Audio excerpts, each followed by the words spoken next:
Salamat, Martin Romualdez! Umayat si Inday Sara!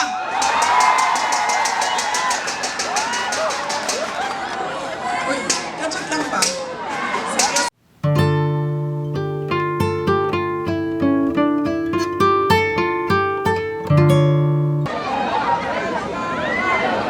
Bakit po ba lagi pabalik-balik o paulit-ulit ang problema ng ating bayan?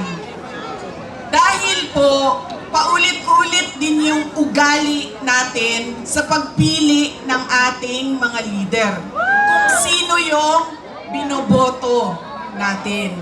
Ngayong darating na halalan, marami ang nagtatanong, ano bang pwede naming gawin? Wala namang kaming pera, wala kaming makinarya, ordinaryong tao lang kami na nakatira sa gilid ng daan kung saang subdivision. Pero gusto namin na merong makitang pagbabago sa nangyayari at para sa ating bayan. Una po, ang ugali natin sa pagpili ng ating mga kandidato ay kung sino yung naaalala natin. Sino yung magaling kumanta, sino yung magaling sumayaw, sino yung magaling magpatawa.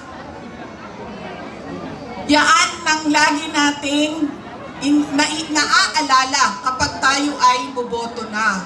Hindi na natin tinatanong, ano ba ang pangako niya noon na siya ay tumatakbo? Tinupad ba niya ang pangako niya? Problem, boss. Diba? Dapat tinatanong natin ang sarili natin, ano bang nagawa ng tao na ito? Nangako siya, sorry ma'am,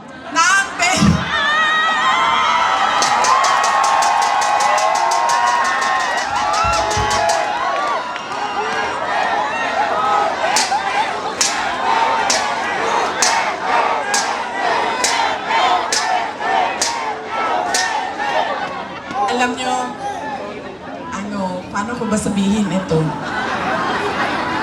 Hindi, ganito.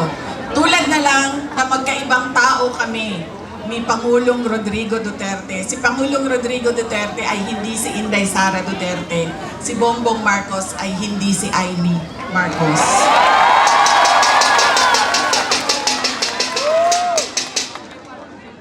Ito, hindi na ako nagpaalam sa'yo. Sasabihin ko na, nga naman, sige maning. Tanggalin na lang natin ito. Okay lang sa'yo? Pura siyang matuwan.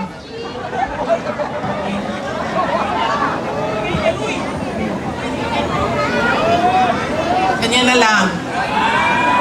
Para din makita ninyo na pumayat na ako. Salamat, Martin Romualdez! Pumayat si Inday Sara!